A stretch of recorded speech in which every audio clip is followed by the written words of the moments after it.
Let me ask you to turn with me to Joshua chapter 1 and verse 8. யோசுவாவின் புத்தகம் முதலாம் அதிகாரம் 8ஆம் வசனத்துக்கு திருப்பிக் கொள்வோம். Joshua 1:8. Joshua 1:8. This book of the law shall not depart from your mouth, but you shall meditate in it day and night, that you may observe to do according to all that is written in it, for then you will make your way prosperous, and then you will have good success. இந்த நியாயப்பிரமாண புத்தகம் உன் வாயை விட்டு பிரியாதிருப்பதாக, இதில் எழுதியிருக்கிறபடி எல்லாம் நீ செய்ய கவனமாயிருக்கும்படி இரவு பகலும் அதை தியானித்துக் கொண்டிருப்பாயாக. அப்பொழுது நீ உன் வழியை வாய்க்க பண்ணுவாய், அப்பொழுது புத்திமானாயும் நடந்து கொள்ளுவாய். As you know, for the last several weeks we've been talking about success. உங்களுக்கு தெரிந்திருக்கிறபடி கடந்த பல வாரங்களாக வெற்றியை குறித்து போதித்து வருகிறோம். God tells Joshua how to have prosperity and success. எப்படி வெற்றியும் செழிப்பும் பெறுவது என்பதை தேவன் யோசுவாவுக்கு கற்றுக் கொடுக்கிறார். The very thing that some church people find it unnecessary and unspiritual, God is teaching about to Joshua. சில கிறிஸ்தவர்களுக்கு எது அவசியம் இல்லாததாய், எது ஆவிக்குரியது இல்லாததாய் தோன்றுகிறதோ அதே காரியத்தை தேவன் யோசுவாவுக்கு இங்கே கற்றுக் கொடுக்கிறார். Prosperity and success is about God being in your life and helping you and aiding you to accomplish what He has purposed for you. வெற்றி செழிப்பு என்றால் என்ன? தேவன் உங்கள் வாழ்க்கையிலே உங்கள் கூட இருந்து அவர் என்ன நோக்கத்துக்காக உங்களை வைத்திருக்கிறாரோ அதை நிறைவேற்றும்படி உங்களுக்கு உதவியாய் ஒத்தாசையாய் இருப்பதுதான். The prosperity and success that we are talking about is good because it gets you ever so closer to God. நாம் பேசுகிற இந்த வெற்றியின் செழிப்பு நல்லது, ஏனென்றால் இது முன்னை விட இன்னும் அதிகமாய் உங்களை கர்த்தரண்டை கொண்டு வருகிறது. Because this can only come by putting the word in your mouth and meditating upon the word day and night and observing to do everything that is written in the word. தேவனுடைய வார்த்தையை வாசித்து அதை தியானித்து அதில் எழுதியிருக்கிற எல்லாவற்றையும் செய்யும் போதுதான் நாம் பேசுகிற இந்த வெற்றியின் செழிப்பும் உண்டாக முடியும். People sometimes say prosperity and success is worldly. மக்கள் சில சமயத்தில் சொல்கிறார்கள் வெற்றி செழிப்பு இதெல்லாம் உலக பிரகாரமானது என்று. But putting the word of God in our mouth and meditating upon it night and day and doing what it says is not worldly. ஆனால் தேவனுடைய வார்த்தையை இரவும் பகலுமாய் தியானித்து அதையே நாம் பேசி அதை நம்முடைய வாய்களில் வைத்திருப்பது உலக பிரகாரமான காரியம் அல்ல.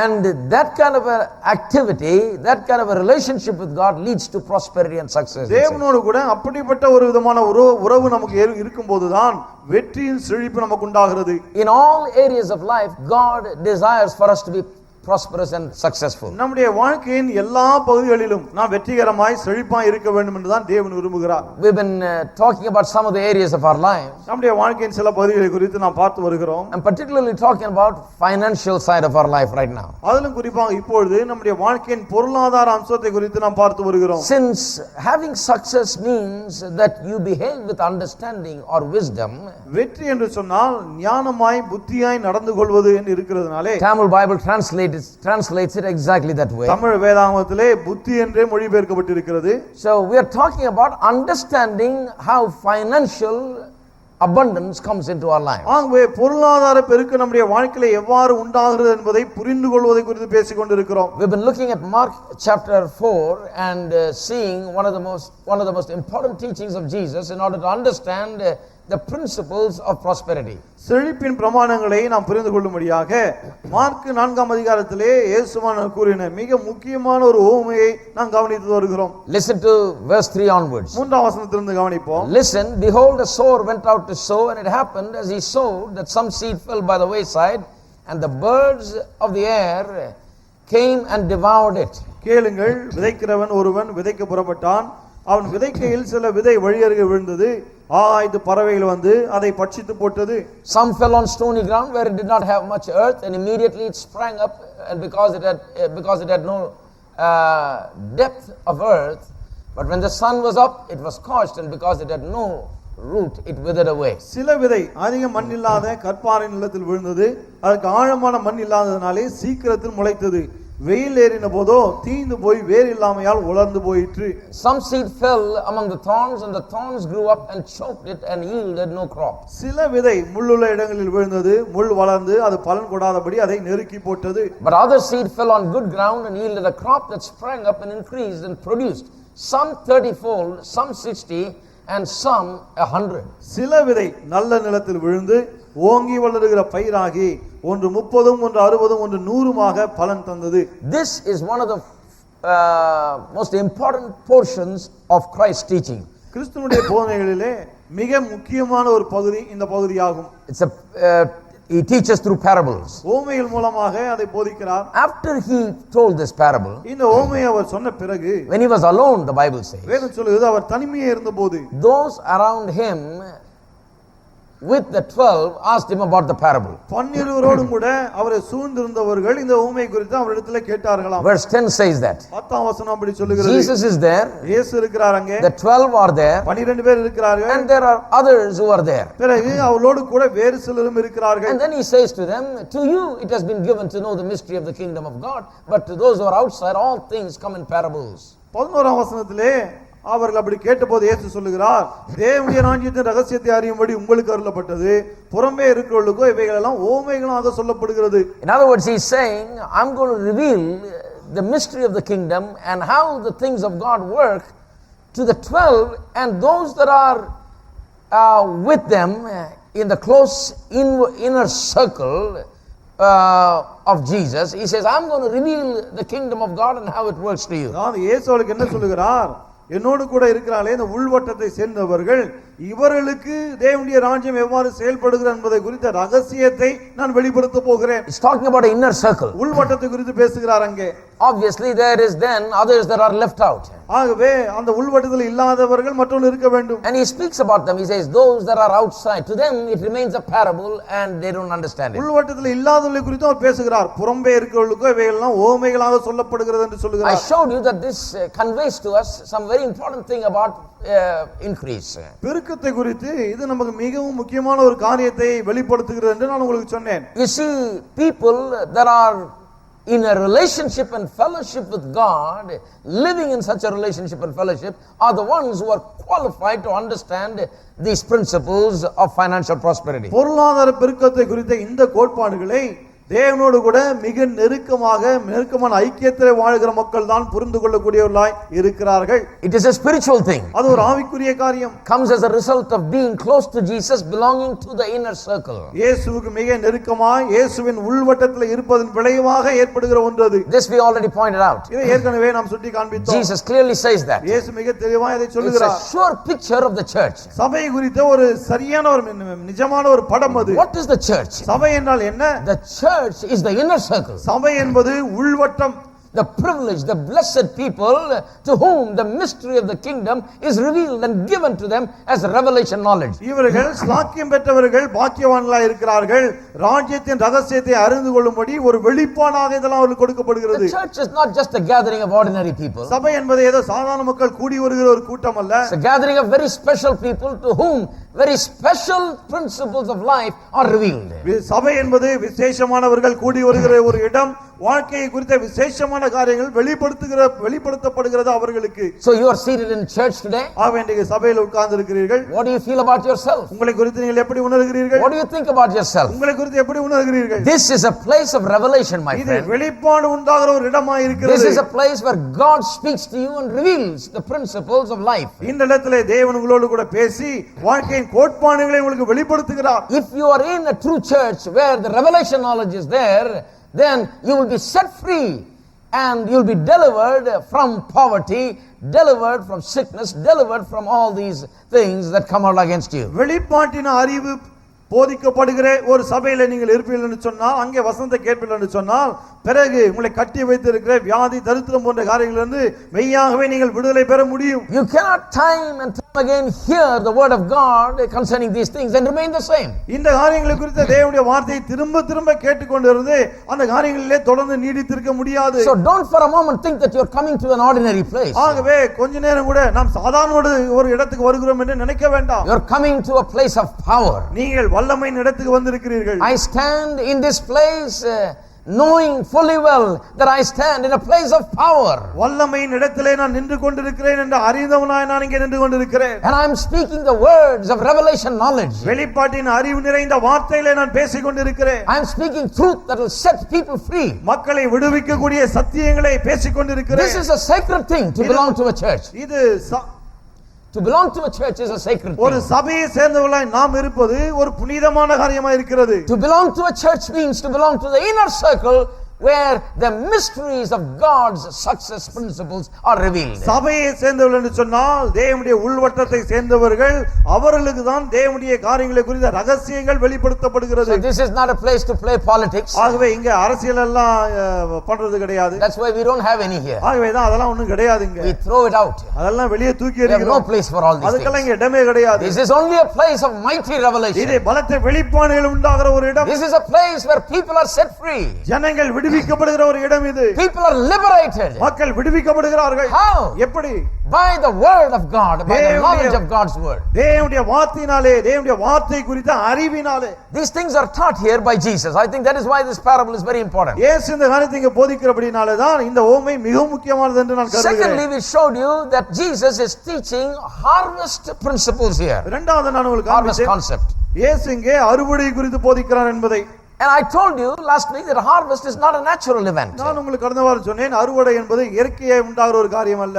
You see, a human being has to take dominion, I told you, over the natural state of things and the way things are happening, and force the wondrous dimensions of what we call harvest. நான் உங்களுக்கு சொன்னேன் அல்லவா கடந்த வாரம், மனிதர்கள் தான் இயற்கை அறுவடை என்று ஒன்று இருக்கிறதே, அதன் மீது அதிகாரம் ஆளுகை செலுத்தி அதை இன்னும் அதிகமாய் கொடுக்கும்படி அவர்கள் செய்ய வேண்டும். Man has to do something to make the earth bring forth a mega harvest. பூமியானது மிகப்பெரிய ஒரு விளைச்சலை கொடுக்கும்படி மனுஷன் அதன் மீது ஆளுகை செலுத்த வேண்டும். He has to take dominion. அவன் தான் அதிகாரம் எடுக்க வேண்டும். He has to literally command and demand from the earth production. பூமியானது உற்பத்தி செய்யும்படி விளைவிக்கும்படி அவன் அதற்கு கட்டளை கொடுக்க வேண்டும். Otherwise he can sit there and cry all he wants and beg all he wants and starve all he wants, and nothing the earth will do. இல்லாவிட்டால் அவன் அங்கே உட்கார்ந்து கொண்டு என்ன எவ்வளவு வேணுமானாலும் அழலாம், எவ்வளவு வேணாலும் கதறலாம், எவ்வளவு வேணாலும் பட்டினி கிடக்கலாம், இருந்தாலும் எதுவுமே நடக்காது. Crying and begging to the earth is not the answer. பாருங்க, இந்த பூமியை பார்த்து நாம் அழுவதோ கெஞ்சுவதோ பதில் அல்ல. Earth is made to produce. பூமியானது உற்பத்தி செய்யும்படி The உண்டாக்கப்பட்டிருக்கிறது. earth is made for harvest. பூமியானது அறுவடைக்காக உண்டாக்கப்பட்டிருக்கிறது. Earth is sitting there waiting for you to come and do something with it so that it can give to you in abundance. நீங்கள் வந்து ஏதாவது செய்ய மாட்டீங்களா, உங்களுக்கு அபரிமிதமான விளைச்சலை கொடுக்க முடியாதா என்ற ஒரு நிலையிலே பூமி உங்களுக்காய் காத்திருக்கிறது. The earth is not refusing you a harvest. பூமி உங்களுக்கு அறுவடை கொடுக்க மாட்டேன் என்று சொல்லுகிறது இல்லை. But it cannot do anything for you until you do understand the principles of God's word and the principles of harvest and employ those principles on this earth. ஆனால் நீங்கள் தேவனுடைய வார்த்தையின் கோட்பாடுகளை, விளைச்சலின் அறுவடையின் கோட்பாடுகளை நீங்கள் புரிந்து கொண்டு நீங்கள் செயல்படும் போதுதான் பூமி விளைச்சலை தருகிறது. I want to show to you today how when a man understands harvest concept, ஒரு மனுஷன் இந்த அறுவடையை பற்றி புரிந்து கொள்வான் என்று சொன்னால், when a man understands harvest, ஒரு மனுஷன் அறுவடையை புரிந்து கொள்வானானால் he can literally force this earth to produce a mega harvest. Whatever he wants for him, he can make the earth to produce. அவன் எழுத்தின்படியே இந்த பூமியை அவனுக்கு என்னவெல்லாம் வேண்டுமோ அதையெல்லாம் உற்பத்தி செய்யும்படி, அளவுக்கு அதிகமாக உற்பத்தி செய்யும்படி அவன் நிர்பந்திக்க முடியும். He can make the earth produce to the maximum level. முடிந்த அளவுக்கு அதிகமாய், மிகவும் அதிகமாய் பூமியை உற்பத்தி செய்யும்படி அவனால் செய்ய முடியும். Do you know the principles? அந்த கோட்பாடுகள் உங்களுக்கு தெரியுமா? People are waiting for prosperity. மக்கள் செழிப்புக்காய் காத்து கொண்டிருக்கிறார்கள். People are crying out for God to bless them. மக்கள் தேவனை ஆசீர்வதிக்கும்படி காத்து கொண்டிருக்கிறார்கள். And you may be here wanting to hear something from God's word about how to become prosperous. எப்படி செழிப்பது என்பதை குறித்த தேவனுடைய வார்த்தையை நீங்கள் இன்னைக்கு கேட்க இங்க வந்திருக்கலாம். Some of you are sick and tired of not having enough. உங்களில் ஒரு சிலர் போதுமானது இல்லை என்று வாழ்க்கை நொந்து கொண்டிருக்கலாம். Sick and tired of poverty. தரித்திரத்தை எண்ணி நொந்து போயிருக்கலாம். Sick and tired of lack and insufficiency. போதுமானது இல்லையே, நிறைவா இல்லையே என்று வாழ்க்கையை சலித்து கொண்டிருக்கலாம். You may be here thinking, what can I learn about this? இதை குறித்து நான் என்ன கற்றுக்கொள்ளலாம் என்ற எண்ணத்தோடு கூட நீங்கள் இங்க வந்திருக்கலாம். And here Jesus is sharing with us the harvest concept. ஆனால் இயேசுவை இந்த இடத்திலே விளைச்சலை குறித்து, அறுவடை குறித்து நம்மோடு கூட பகிர்ந்து Now கொள்கிறார். let's look at how to make the earth produce in abundance. எப்படி இந்த பூமி அபரிமிதமான விளைச்சலை கொடுப்பது என்பதை குறித்து நாம் இன்றைக்கு பார்ப்போம். Jesus says if the seed falls into the good ground, it will produce in abundance. இயேசு சொல்லுகிறார், விதையானது நல்ல நிலத்தில் விழும்போது அது விளைச்சலை அதிகமாய் தருகிறது என்று. Look at verse 20. 20 வசனத்தை கவனியுங்கள். In verses 1 to 8 he gives the parable. 1 முதல் 8 வசனங்களிலே ஓமையை சொல்லுகிறார். Then 14 to 20 he goes over the parable and explains it to the inner circle. பிறகு 14 முதல் 20 வசனங்களிலே இந்த உள்வட்டத்தை சேர்ந்தவர்களுக்கு இந்த ஓமையை விளக்கி சொல்லுகிறார். In verse 20, in closing words, he says this. 20ஆம் வசனத்தை முடிக்கும் போது இப்படியா சொல்லுகிறார். These are the ones sown on the good ground, those who hear the word, accept it and bear fruit, some 30-fold, some 60 and some 100. வசனத்தை கேட்டு ஏற்றுக்கொண்டு ஒன்று 30, ஒன்று 60, ஒன்று 100 பலன் கொடுக்கிறார்கள். இவர்களே நல்ல நிலத்தில் விதைக்கப்பட்டவர்கள். So he says, when you work the earth properly, it can produce 30, 60 and 100 fold. அப்ப என்ன சொல்றார்? அந்த பூமியிலே சரியா நீங்கள் வேலை செய்வீர்கள் என்று சொன்னால் அது 30, 60, 100 உங்களுக்கு பலன் கொடுக்கும். Is primarily referring to people and their heart and their condition. இந்த இடத்துல பிரதானமாக மக்களை குறித்து அவருடைய உள்ளத்தை குறித்து உள்ளத்தின் நிலையை குறித்து அவர் குறிப்பிடுகிறார். Now if you work on the heart of the people, putting the word into it, the heart is able to produce 30, 60 and 100. மக்களுடைய உள்ளத்திலே நீங்கள் வேலை செய்து வசனத்தை உள்ளத்திலே விதைக்கும் போது வசனமானது அங்கே 30, 60, 100 பலன் கொடுக்கிறது. I am working on your heart. நான் இப்போது உங்கள் உள்ளத்திலே வேலை செய்து கொண்டிருக்கிறேன். I am a sower who sows the word. நான் வசனத்தை விதைத்து கொண்டிருக்கிறேன்.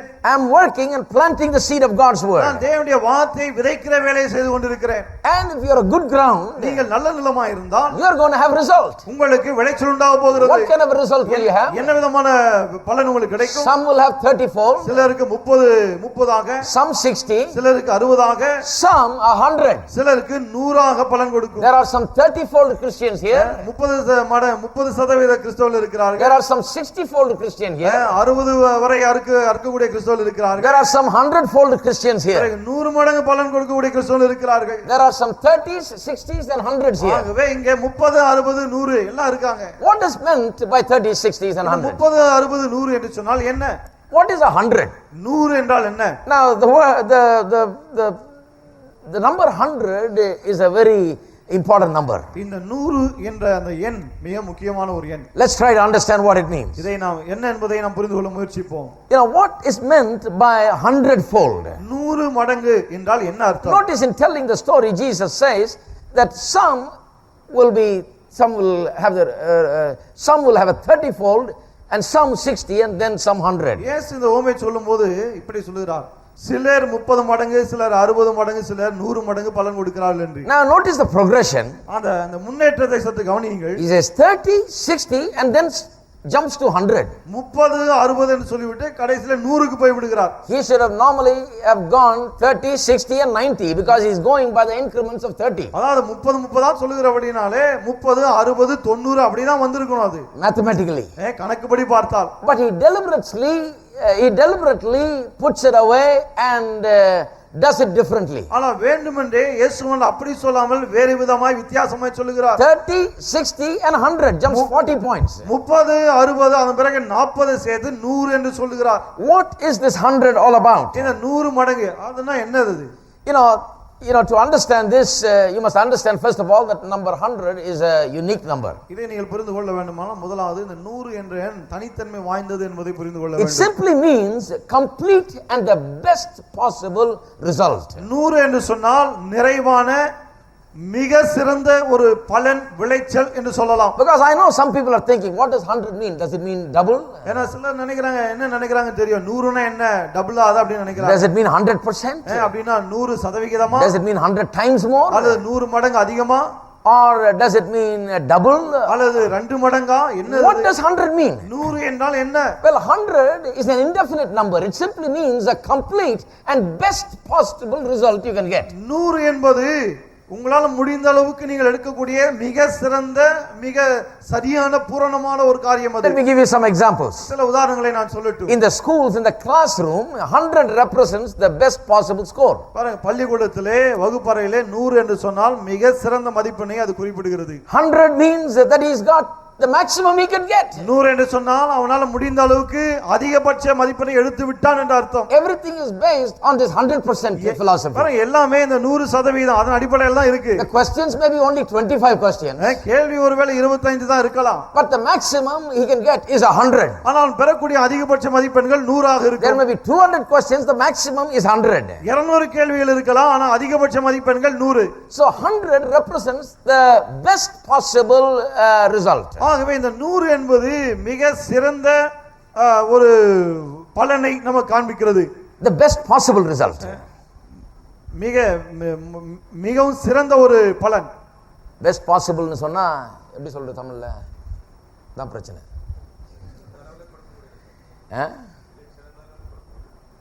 மேக்ஸிமம் எவ்வளோ முடியுமோ அவ்வளோ வாங்கியாச்சு. 100% தான் வாங்க முடியுமா இருக்குது, 100% வாங்கியாச்சு. அதுக்கு மேலே வாங்க முடியாது. எல்லாம் correct 100%. That's the best possible result. You can't possibly have more. This is the best possible. அதுக்கு மேல வாங்க முடியாது, அவ்வளவுதான். அதுக்கு மேல போக முடியாது. Still some people think it's double or it's 100% or 100-fold. So let me give you another example. இன்னும் சில நினைக்கலாம், ஒருவேளை இது 2 மடங்கா இருக்குமோ 100 மடங்கா இருக்குமோ இப்படி நினைக்கலாம். Take an apple for example. உதாரணத்துக்கு ஒரு ஆப்பிள் எடுத்துக்கொள்ளுங்கள். When an apple seed is planted in good ground, ஒரு ஆப்பிள் விதை நல்ல நிலத்தில் விதைக்கப்படும் போது a little apple seed increases it produces an apple tree. அந்த ஒரு சின்ன விதை, ஆப்பிள் விதையானது ஒரு ஆப்பிள் மரத்தை உற்பத்தி செய்கிறது. One apple seed produces one apple tree. ஒரு ஆப்பிள் விதையிலிருந்து ஒரு ஆப்பிள் மரம் வருகிறது. Now, if you want that apple to be 100-fold apple, ஆனால் அந்த ஆப்பிள் 100 மடங்காக வேண்டும் என்று நீங்கள் விரும்பினால், if you think 100-fold literally means 100 times more, அதாவது 100 மடங்கு என்று சொல்லும்போது, if you think that 100-fold means 100 times more, 100 மடங்குன்னா இப்போ இருக்கிறத காட்டிலும் 100 மடங்குன்னு சொன்னா, you got one apple seed, now you want 100 apple seeds. உங்க கையில ஒரு ஆப்பிள் விதை இருக்கிறது, இப்போது 100 ஆப்பிள் விதை வேண்டும் என்று விரும்புகிறீர்கள். But 100 apple seeds is nothing really. ஆனா அந்த 100 ஆப்பிள் விதை என்பது எழுத்தின்படி ஒண்ணும் கிடையாது. Because they say one apple has 5 seeds. ஏன்னா ஒரு ஆப்பிள்ல 5 விதைகள் இருக்கின்றாங்க. So if an apple tree brings forth 20 apples, it has already got 100 times more. ஆகவே ஒரு ஆப்பிள் விதை 20 விதை உற்பத்தி செய்தாலே போதும், 100 மடங்கு வந்து விட்டது. So 100-fold is nothing big. ஆகவே 100 மடங்கு என்பது ஒன்றும் பெரிய விஷயமே கிடையாது. Because the apple can produce a lot more. ஏன்னா ஒரு ஆப்பிள் என்பது நிறைய விளைவிக்க முடியும். You begin with one apple seed and go to literally thousands upon thousands of apple trees producing apples, each having 5 seeds, multiplied into thousands of times. ஒரு apple விதையை கொண்டு பல மரங்களை உற்பத்தி செய்ய முடியும். அந்த பல மரங்களிலே பல ஆப்பிள்கள், அந்த பல ஆப்பிள்களிலே ஒவ்வொரு ஆப்பிளுக்குள்ளும் 5 விதைகள், இப்படி நிறைய போய்க்கொண்டே இருக்கலாம். So one apple tree can produce hundreds and thousands of seeds in its lifetime. ஆகவே ஒரு ஆப்பிள் விதையானது தன்னுடைய வாழ்நாள் காலத்திலே நூற்றுக்கணக்கான ஆயிரக்கணக்கான விதைகளை உற்பத்தி செய்ய முடியும். So when you call an apple tree a 100-fold apple tree, ஆகவே ஒரு ஆப்பிள் மரத்தை 100 மடங்கு ஆப்பிள் மரம் என்று நீங்கள் அழைத்தால், you don't mean that it only gave 100 seeds starting from one seed. அதாவது ஒரு விதையிலிருந்து ஆரம்பிச்சு இப்போ 100 விதை கொடுத்திருக்குன்னு அந்த அர்த்தத்துல சொல்வதில்லை. 100-fold apple tree might mean millions of apples. 100 மடங்கு ஆப்பிள் விதைகள் வந்து சொன்ன மரங்கள் சொல்லும்போது என்ன அர்த்தத்துல சொல்லுங்கள்? லட்சக்கணக்கான மரங்கள். 100-fold apple may mean millions and millions in result. 100 மடங்கு என்று நாம் சொல்லும்போது ஒருவேளை லட்சக்கணக்காக அதன் மூலமாக உற்பத்தி ஏற்பட்டிருக்கலாம். It's not just starting with one seed and ending up with 100 seeds. ஏதோ ஒரு விதையில ஆரம்பித்து 100 விதைகள் கிடைத்தது அப்படி கிடையாது. So what is a 100-fold apple tree? ஆகவே 100 மடங்கு ஆப்பிள் மரம் என்றால் என்ன? It means that it is producing to the maximum level. அது அதனுடைய சிறந்ததை, அதிகபட்ச உற்பத்தியை எட்டி விட்டது. The best it can do, it is doing. அதனால் என்ன சிறப்பாய் செய்ய முடியுமோ அதை செய்து விட்டது. Which in the case of apple, it means thousands and thousands and hundreds of thousands of seeds. ஒரு ஆப்பிளை பொறுத்தவரை அதிகபட்சம் என்று சொல்லும்போது ஆயிரக்கணக்கான லட்சக்கணக்கான விதைகளை அதை உற்பத்தி செய்கிறது. That's a 100-fold apple. அதுதான் 100 மடங்கு apple. So remember, 100-fold does not mean starting with 1 you get 100. ஆக 100 மடங்கு என்று சொன்னா ஒண்ணுல ஆரம்பிச்சு 100 மடங்கு அதிகமா கிடைக்கும் அப்படி கிடையாது. Let me give you another example. இன்னொரு உதாரணத்தை கொடுக்கிறேன். Now, take a cow for example. உதாரணத்துக்கு ஒரு மாட்டை எடுத்துக்கொள்வோம். Now, an average cow produces only 1 calf per year. ஒரு சராசரி மாடு வருஷத்துக்கு ஒரு கன்றை தான் போடுகிறது. Now you want the cow to be a 100-fold cow. ஆனா இந்த மாடு 100 மடங்கு ஆக வேண்டும் என்று நீங்கள் விரும்பினால், if it's only going to give 1 calf per year, it's going to take 100 years for that calf to be a 100-fold calf according to your definition. ஒரு மாடு வருஷத்துக்கு ஒரு கண்ணு தான் போடும். ஆகவே உங்களுக்கு 100 மடங்கு வேணும்னு சொன்னா 100 மாடு வரணும்னு சொன்னா அதுக்கு 100 வருஷம் ஆயிடும். So that cow has no potential to be a 100-fold cow according to your definition. ஆகவே உங்களுடைய கணக்கின்படி அந்த மாடு 100 மடங்கு மாடாக இருக்க வாய்ப்பே இல்லாமல் போகிறது. They say that the cow lives for about 9 to 13 years. என்ன சொல்லுகிறார்கள்? ஒரு மாடானது 9 ல இருந்து 9 to 13 calves it can produce in its lifetime, in its peak period of production. ஒரு மாடு அது உற்பத்தி செய்யக்கூடிய காலகட்டத்திலே அந்த குறிப்பிட்ட காலகட்டத்தில் 9 முதல் 13 கன்றுகளை வரை ஈன முடியும். That's all. Its life is over after it gave forth 13 calves. 13 கன்றுக்குட்டிகளை ஈன்ற பிறகு அந்த மாடு அவ்வளவுதான், அதுக்கு மேல அது பிரயோஜனம் இல்லை. So the best a cow can do is 13 calves. ஆகவே ஒரு மாண்டாலே முடிந்த சிறந்தது என்னன்னு சொன்னா 13 கன்றுகள். So a 100-fold cow means that it's giving anywhere between 9 to 13. ஆகவே 100 மடங்கு மாடு என்றால் என்ன அர்த்தம்? 9ல இருந்து 13 வரைக்கும் போட்டாலே அது 100 மடங்கு மாடு. You start with 1, you get 13, you got 100% cow. பாருங்க, ஒன்றில் ஆரம்பித்து 13 ஆயிடுச்சு இப்போ. ஆகவே அது 100 மடங்கு. So the 13 can mean 100-fold here. ஆகவே அந்த 13 இப்போது 100 மடங்கா இருக்கிறது. So fix in your mind, a 100-fold return is nothing but the best possible return you can get back. ஆகவே 100 மடங்கு என்பது உங்கள் மனதில் எப்படி நினைக்க வேண்டும்? அதிகபட்சம் முடிந்தளவு சிறந்த ஒரு விளைச்சல் அறுவடை என்று எண்ண வேண்டும். And Jesus is talking about how you can get the best possible results financially in every other way by using the harvest principle. இந்த அறுவடையின் கோட்பாடுகளை பயன்படுத்தி பண விஷயத்திலும் சரி மற்ற விஷயத்திலும் சரி எப்படி முடிந்த அளவு அதிகபட்ச விளைச்சலை பெறுவது என்பதை குறித்து தான் இயேசு இங்கே பேசுகிறார். If you follow God's harvest principles, தேவனுடைய அறுவடையின் கோட்பாடுகளை நீங்கள் பின்பற்றினால், and if you get an understanding of these things, இந்த காரியங்களை குறித்த ஒரு அறிவு உங்களுக்கு உண்டாகும் என்று சொன்னால், God's blessing and abundance can flow into your life to the maximum level possible. தேவனுடைய ஆசீர்வாதமும் சம்பூர்ணமும் உடைய வாழ்க்கையிலே அதிகபட்ச அளவுக்கு புரண்டோடும். What is the maximum possible? அதிகபட்சம் என்று சொன்னால் என்னது? Because the Bible says in Ephesians 3 verse 20, He gives us always exceeding abundantly above all that we ask or think. எபேசியர் 3:20 வேதம் நமக்கு சொல்கிறது, அவர் எப்போதுமே நாம் வேண்டிக் கொள்வதும் நினைக்கிறதுக்கு மிகவும் அதிகமாய் கொடுக்க வல்லவர் என்று. So a financial 100-fold return is something like this. ஆகவே பொருளாதாரத்திலே 100 மடங்கு பெருக்கம் என்பது இப்படி இருக்கிறது. That you have exceeding abundantly above all that you ask or think. நீங்கள் நினைக்கிறதுக்கும் வேண்டிக் கொள்வதும் மிகவும் அதிகமாய் உங்களுக்கு உண்டா இருக்கிறது. Hello? Hello, Are you there? இருக்கீங்களா? See, most of us are not even able to think like that. நம்மள अनेक பேருக்கு அப்படி சிந்திக்க கூட முடியல இன்னும். Most of us are used to hand to mouth only. நம்மள अनेक பேர் இன்னும் கைக்கும் வாய்க்கும் நிலையில தான் இருக்கிறோம். From the 1st of the month to the 20th of the month. மாதத்து முதல் தேதியில இருந்து 20ஆம் தேதி வரை தான். The last 10 days are very uncertain days. கடைசி 10 நாட்கள் நிச்சயமற்ற ஒரு நிலை.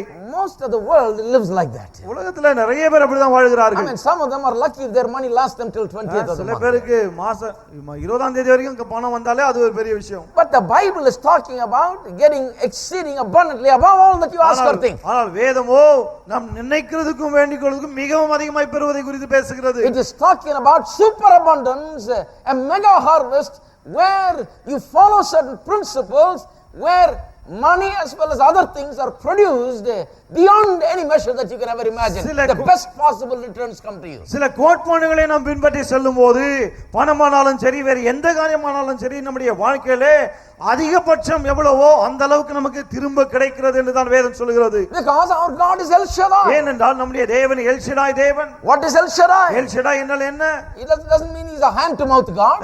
கைக்கும் வாய்க்கும் என்று அப்படிப்பட்ட தேவன் அல்ல அவர். You know, El Shaddai means a God who is much more than enough. L Shaddai என்று சொன்னால் போதுமானதுக்கும் அதிகமானவர். Not enough. போதுமானவர் கிடையாது. You know, a lot of people are enough Christians. நிறைய கிறிஸ்தவர்கள் போதும் அந்த நிலையில தான் இருக்காங்க. They are always telling God, enough, enough God. எப்போதும் ஆண்டவரை பார்த்து போதும் ஆண்டவரே போதும் ஆண்டவரே என்றாங்க. God says, don't say that word because I don't know that word. ஆண்டவர் சொல்றார், போதும் நீ என்கிட்ட சொல்லாத, ஏன்னா அந்த வார்த்தை எனக்கு தெரியாது. I am not an enough person. நான் போதுமானவர் அல்ல. Some Christians are more than enough. சில கிறிஸ்தவர்கள் வந்து போதுமானது கொஞ்சம் அதிகமா இருந்தா போதும்ன்றாங்க. They say, Lord, I have more than enough. ஆண்டவரே எனக்கு போதுமானது அதிகமா இருக்கு. Thank you, Lord. போதும் ஆண்டவரே. But God says, no, I'm not a God of more than enough. ஆனால் தேவன் சொல்கிறார், நான் போதுமானதுக்கு அதிகமானது கூட கிடையாது. He says, my name is El Shaddai. என்னுடைய பேர் L Shaddai. I am much more than enough. நான் போதுமானதுக்கு மிக மிக அதிகமானவர். How much more? எவ்வளவு அதிகமானவர்? Much more than I can ever conceive and think and imagine in my wildest dream.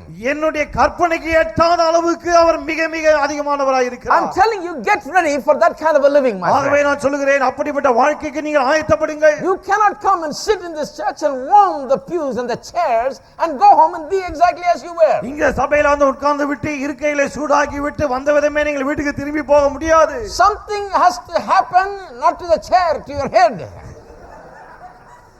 சேருக்கு இல்ல, உங்க தலைக்குள்ள ஏதோ ஒன்று ஆக வேண்டும். Something has to happen to your life. உங்களுடைய வாழ்க்கையில ஏதோ ஒன்று ஆக வேண்டும். There must be a marvelous change, my friend. நீங்க அற்புதமான ஒரு மாற்றம் ஏற்பட வேண்டும். And I showed to you that Jesus is talking about that. நான் உங்களுக்கு காண்பித்தாலே இயேசு அதை தான் பேசுகிறார். How can such a prosperity happen? எப்படி அப்படிப்பட்ட ஒரு செழிப்பு உண்டாக முடியும்? How can our lack and insufficiency be turned into a 100-fold return, best possible prosperous life. எப்படி நம்முடைய தாழ்ச்சியும் குறையும் நீங்கி அதிகபட்ச ஒரு விளைச்சல் அறுவடை நம்முடைய வாழ்க்கையிலே உண்டாக The முடியும். best possible.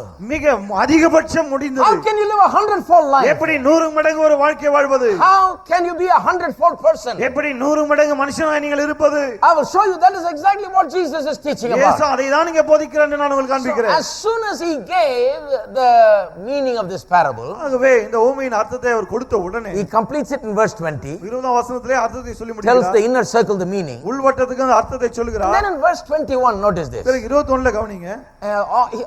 He said to them, is a lamp brought to be put under a basket or under a bed? Is it not to be set on a lampstand? பின்னும் அவர் அவர்களை நோக்கி விளக்கை தண்டின் மேல் வைக்கிறதுக்கே அன்றி மரக்காலின் கீழாகிலும் கட்டிலின் கீழாகிலும் வைக்கிறது கொண்டு வருவார்களா?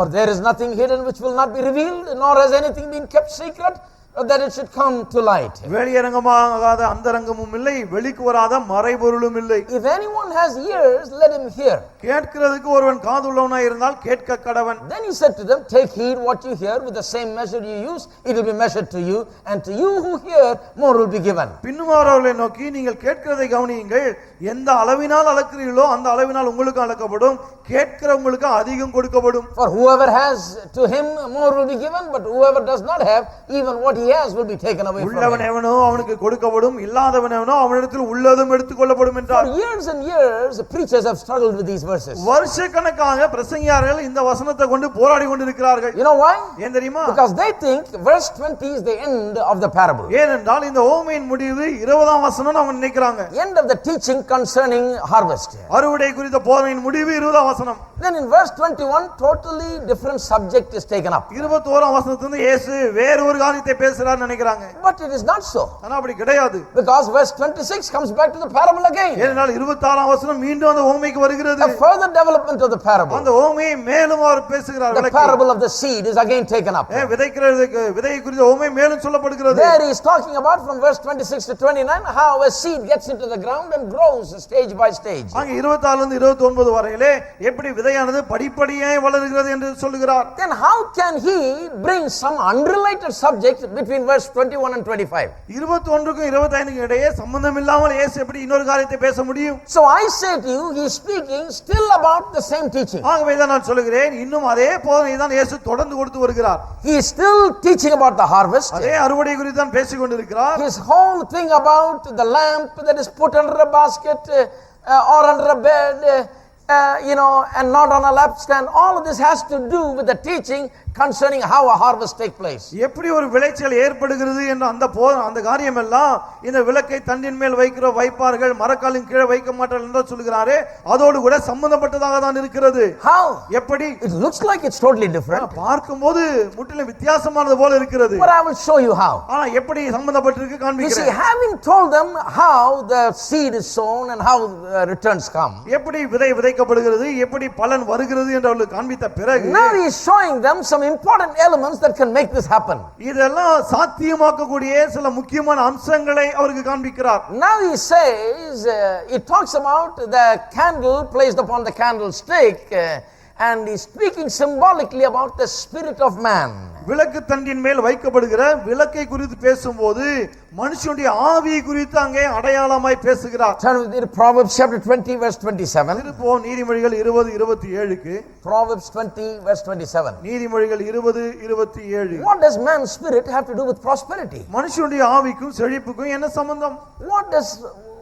What is happening inside of man, in the spirit of man, have to do with anything with prosperity? மனுஷனுடைய ஆவிக்குள்ளே நடைபெறுகிற காரியத்துக்கும் செழிப்புக்கும் என்ன சம்பந்தம் இருக்கிறது? Look at Proverbs 20:27. நீதிமொழி 20:27. The spirit of a man is the lamp of the Lord.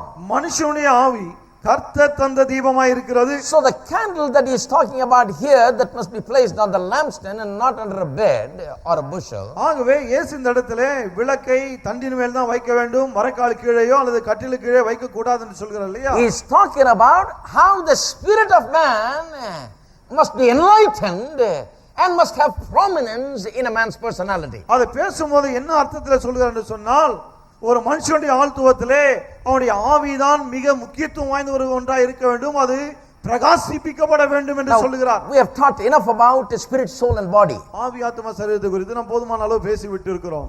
Man is a three-part being. மனுஷன் மூன்று பகுதிகளை உடையவனாய் He இருக்கிறான். is spirit, soul and body. அவன் ஆவி, ஆத்மா, சரீரமாய் இருக்கிறான். He is a spirit who has a soul, that is the mind, and he lives in a body. அவன் ஆவியே இருக்கிறான், அவனுக்கு என்று ஒரு ஆத்மா இருக்கிறது, அவன் ஒரு சரீரத்திலே வாழ்ந்து கொண்டிருக்கிறான். Man is basically a spirit. மனுஷன் அடிப்படையிலே ஆவியே இருக்கிறான். So the inner man, the spirit man, ஆகவே இந்த உள்ளான மனுஷன், இந்த ஆவி மனுஷன், the spirit of man, மனுஷனுடைய ஆவி, it must be enlightened அது வெளிச்சம் பெற வேண்டும். with the knowledge of God. தேவனை குறித்த அறிவை பெற வேண்டும். It must be lit like a candle is lit. எப்படி ஒரு விளக்கு பற்ற வைக்கப்படுகிறதோ அதுபோல பற்ற வைக்கப்பட And வேண்டும். once you light up that candle, you do not put it under a bed or under a bushel. விளக்கை கொளுத்தின பிறகு அதை கொண்டு போய் ஒரு கட்டிலுக்கு அடியிலேயோ ஒரு வேற ஏதோ அடியிலேயோ வைக்க கூடாது. Because that doesn't serve the purpose. என்ன ஏதோ ஒரு பொருள் அடியிலே கொண்டு போய் வைத்து விட்டால் அதனால பிரயோஜனம் இல்லை. Why did you light up a candle?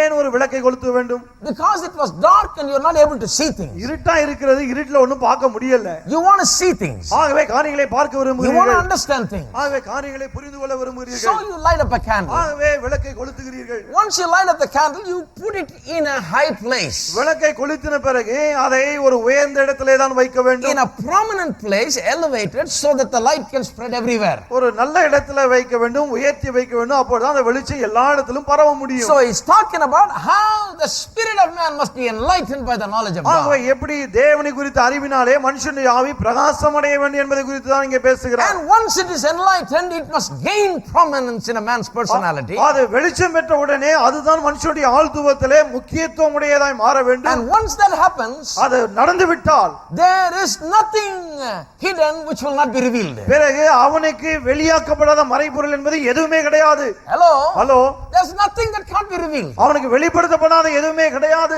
The problem is we don't know certain things. பிரச்சனை என்னன்னா சில காரியங்கள் நமக்கு தெரியாது.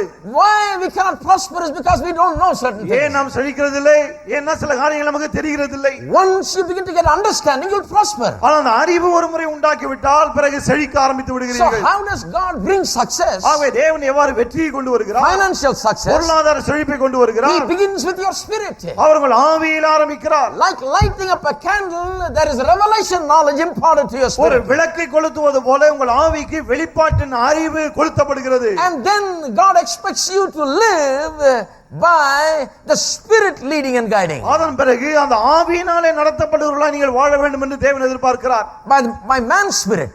மனுஷனுடைய ஆவியினாலே. By the light and the knowledge that is there in the spirit of man. மனுஷனுடைய ஆவியில் இருக்கிற அந்த வெளிச்சம், அந்த பிரகாசம் அதனாலே நடத்தப்பட வேண்டும் என்று விரும்புகிறார். Let me clarify something for those of you who are hearing this whole thing about spirit of man. மனுஷனுடைய ஆவி குறித்து முதன்முறை கேள்விப்படுகிறவர்கள் சில காரியங்களை விளக்கி For சொல்கிறேன். those who are new.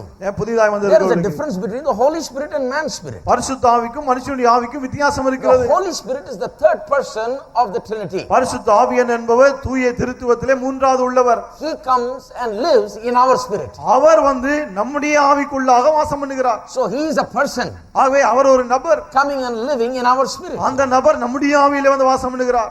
Man's spirit is part of his being. மனுஷனுடைய ஆவி என்பது அவனுடைய ஒரு பகுதியா இருக்கிறது. So man's spirit must be well lit, must be enlightened, must be knowledgeable, and man must be led by the spirit of man being lit up. ஆகவே மனுஷனுடைய ஆவி பிரகாசம் உள்ளதாய் வெளிச்சம் பெற்றதாய் இருக்க வேண்டும்.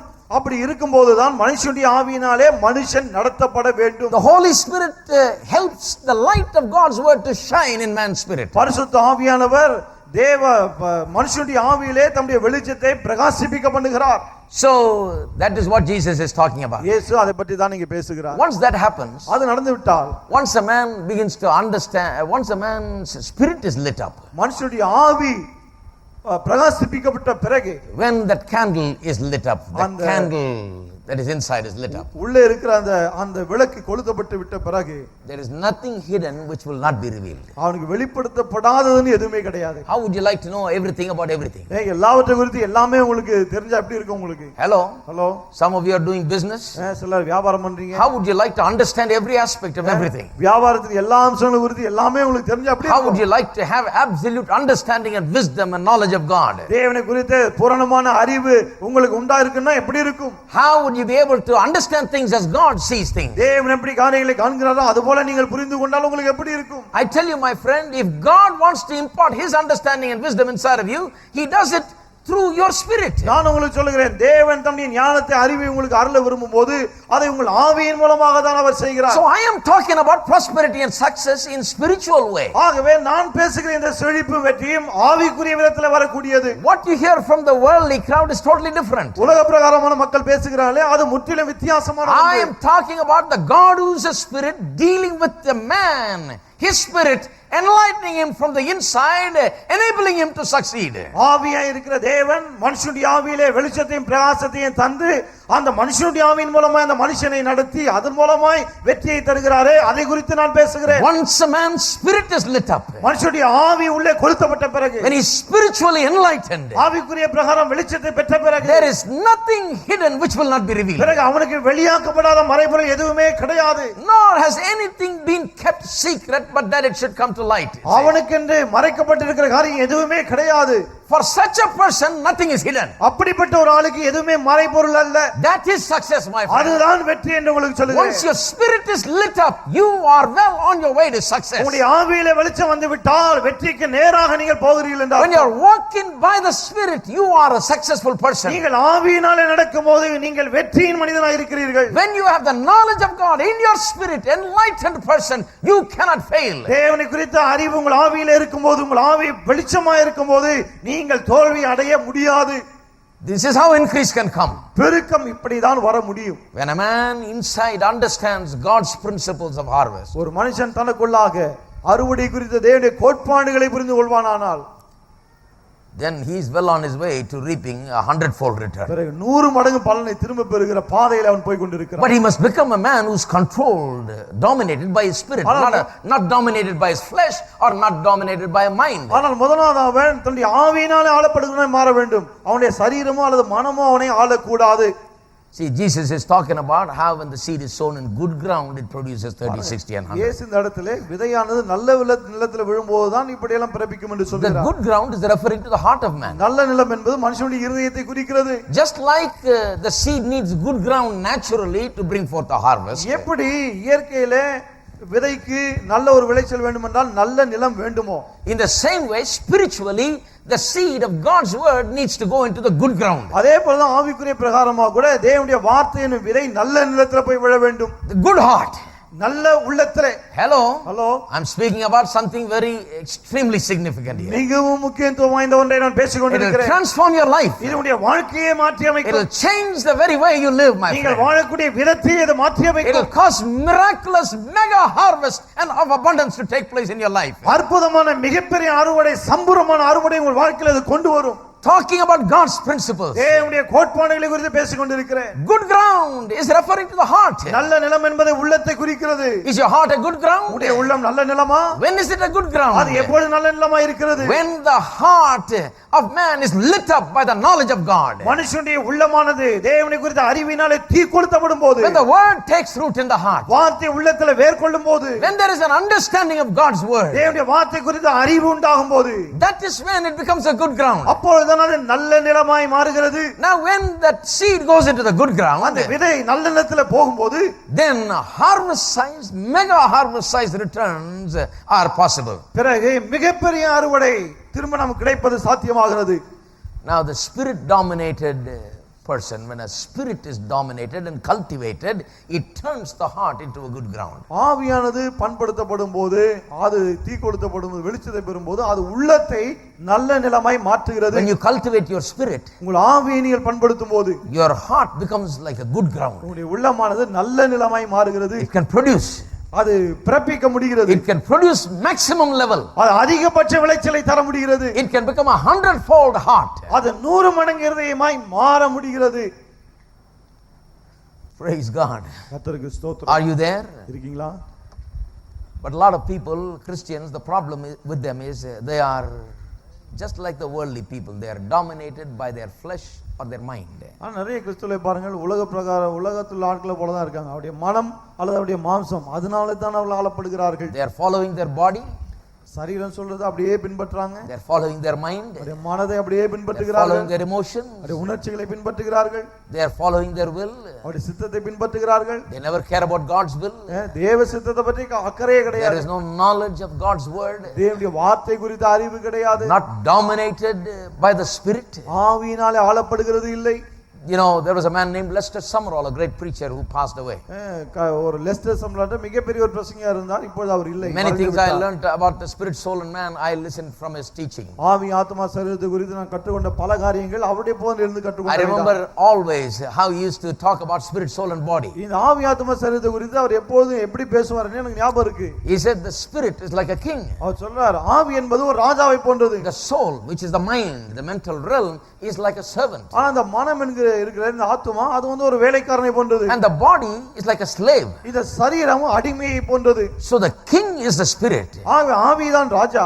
And the mind is a servant. மனம் வேலைக்காரன். And the body is a slave. சரீரம் ஒரு அடிமை. So the king tells the servant what needs to be done. ஆகவே என்ன செய்யப்பட வேண்டும் என்பதை ராஜா வேலைக்காரனுக்கு சொல்லுகிறான். And the body is just the slave. It just has no choice. It has to simply live by the whims and fancies of the king, the spirit. பிறகு இந்த சரீரம் இருக்கிறதே ஒரு அடிமை. அதுக்குன்னு விருப்பங்கள் கிடையாது. ராஜா என்ன சொல்லுகிறானோ அதை அப்படியே நிறைவேற்ற வேண்டும். That's all. அவ்வளவுதான். That is the correct way to live. வாழ்க்கை இப்படிதான் வாழ வேண்டும் சரியாய். But usually it's exactly upside down for many people. வழக்கமா பாத்தீங்கன்னா நிறைய பேருக்கு அப்படியே தலைகீழா The இருக்கு. body has become the king. சரீரம் ராஜாவை போல இருக்கு. The mind is their servant. மனம் வேலைக்காரனை போல இருக்கிறது. And the spirit is nothing. ஆவி ஒண்ணுமே கிடையாது பாருங்க. They have no spiritual enlightenment. ஆவிக்குரிய வெளிச்சமே இல்லாமல் இருக்கிறார்கள். And harvest proportion returns, the kind of mega harvest, the kind of abundance, manifestation of abundance happens only when the heart is cultivated and made into a good ground. உள்ளமானது பண்படுத்தப்பட்டு நல்ல நிலமாய் ஆக்கப்படும் போதுதான் அறுவடை மிகப்பெரிய ஒரு அறுவடை நம்முடைய வாழ்க்கையில ஏற்பட முடியும். Because every time a harvest take place, ஏனென்றால் ஒவ்வொரு முறையும் அறுவடை ஏற்படும் போது, for a farmer when a harvest take place, ஒரு விவசாயிக்கு அறுவடை உண்டாகும் போது, whether he is a saved farmer or an unsaved farmer, அவன் ரட்சிக்கப்பட்ட விவசாயியோ ரட்சிக்கப்படாத விவசாயியோ doesn't matter. அதெல்லாம் பொருட்டல்ல. Christian or a non-Christian doesn't matter. கிறிஸ்தவ விவசாயியோ கிறிஸ்தவன் அல்லாத விவசாயியோ, Two things happen. ரெண்டு காரியங்கள் நடக்குதுங்க. One is he sows a natural seed. ஒன்று இயற்கையாய் விதையை விதைக்கிறான். Then a supernatural intervention takes place under the earth. பிறகு பூமிக்கு அடியிலே இயற்கைக்கு அப்பாற்பட்ட ஒரு காரியம் நடைபெறுகிறது. Listen to verse 26 in Mark 4. Mark 4:26 கவனிங்க. And he said the kingdom of God is as if a man should scatter seed on the ground. பின்னும் அவர் அவளை நோக்கி தேவனுடைய ராஜ்யமானது ஒரு மனுஷன் நிலத்தில் விதையை விதைத்து And should sleep by night and rise by day, and the seed should sprout and grow. He himself does not know. இரவில் தூங்கி பகலில் விழித்திருக்க அவனுக்கு தெரியாத விதமாய் விதை முளைத்து பயிராகிறதுக்கு ஒப்பா இருக்கிறது. For the earth yields crops by itself, first the blade, then the head, and after that the full grain in the head. எப்படி என்றால் நிலமானது முன்பு முளையையும் பின்பு கதிரையும் கதிரில நிறைந்த தானியத்தையும் பலனாக தானாய் கொடுக்கும். But when the grain ripens, immediately he puts the sickle because the harvest has come. பயிர் விளைந்து அறுப்பு காலம் வந்த உடனே அறுக்கிறதுக்கு ஆட்களை அனுப்புகிறான் என்றார். Whether saved or unsaved, every farmer knows this. ரட்சிக்கப்பட்டவனே இல்லையோ ஒவ்வொரு விவசாயிக்கும் இது தெரியும். This is how things happen. இப்படிதான் காரியங்கள் He நடக்கிறது. puts the seed in the ground and then a supernatural intervention takes place under the ground. நிலத்திலே விதை விதைக்கிறான். அதன் பிறகு பூமிக்கு கீழே இயற்கைக்கு அப்பாற்பட்ட ஒரு காரியம் நடைபெறுகிறது. Something supernatural, some action supernaturally takes place on the seed and it produces increase. இயற்கையிலே விதைக்குள்ளாக இயற்கைக்கு அப்பாற்பட்ட ஒரு காரியம் நடக்கிறபடினாலே விதை முளைக்க ஆரம்பிக்கிறது. And what happens there under the earth is beyond the capacity of the farmer to understand. பூமிக்கடியிலே என்ன நடக்கிறது? இது விவசாயி புரிந்து கொள்ள முடியாத அளவுக்கு அவனுடைய அறிவுக்கு அப்பாற்பட்டதா இருக்கிறது. He does not know how it says. அது எப்படின்னு அவனுக்கே தெரியாதுன்னு வேதம் But he சொல்லுது. knows it happens. ஆனா அது நடக்குது என்று அவனுக்கு You தெரியாது. ask him, he does not know how. அவனை கேட்டா எனக்கு எப்படின்னு தெரியாது. But he knows if he plants the seed and pours the water and takes care of it, something will happen underneath it to cause it to produce. You can literally command a harvest from the earth. ஆனால் விதையை விதைத்து தண்ணீர் ஊற்றி அதை பண்படுத்தினால் அவனுக்கு நன்றாய் தெரியும் எழுத்தின்படி அறுவடையை நாம் கட்டளையிட முடியும் என்று. He understands that God activates the life multiplying power in every seed under the earth. பூமிக்கு கீழே இருக்கக்கூடிய ஒவ்வொரு விதையிலும் பெருகக்கூடிய அந்த காரியத்தை தேவன் அங்கே ஆரம்பித்து வைக்கிறார் என்று அவனுக்கு தெரியும். The seed comes from God. விதை தேவனிடத்திலிருந்து வருகிறது. As smart as the man himself is, as smart as the man is, மனுஷன் எவ்வளவு புத்திசாலியோ, man has never been able to manufacture a seed that will reproduce. பாருங்க, மனுஷன் எவ்வளவுதான் புத்திசாலியா இருந்தாலும் கூட உற்பத்தி செய்யக்கூடிய விதையை அவனால் உற்பத்தி செய்ய முடியவில்லை. God is the giver of the seed. விதையை கொடுக்கிறவர் தேவன் தான். God gives life. தேவன் தான் ஜீவனை கொடுக்கிறார். This is how things happen. இப்படிதான் காரியங்கள் Every நடைபெறுகிறது. farmer understands. ஒவ்வொரு விவசாயிக்கும் அது புரிகிறது.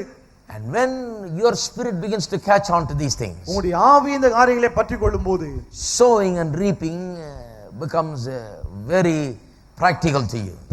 பிறகு இந்த விதைப்பு அறுப்பு என்பது உங்களுக்கு நடைமுறை காரியமாய் மாறி விடுகிறது. You begin to see things differently. காரியங்களை வித்தியாசமாய் காண ஆரம்பிக்கிறீர்கள். You begin to understand that everything about finances you can understand. பொருளாதாரத்தை குறித்து எல்லாவற்றையும் என்னால் புரிந்து கொள்ள முடியும் என்று எண்ண ஆரம்பிக்கிறீர்கள். Everything that has to do with financial success you can understand. பொருளாதார வெற்றி குறித்து எல்லாவற்றையும் நீங்கள் புரிந்து கொள்ள ஆரம்பிக்கிறீர்கள். Is it possible? அது முடியுமா? Is it possible to act in the most wise manner?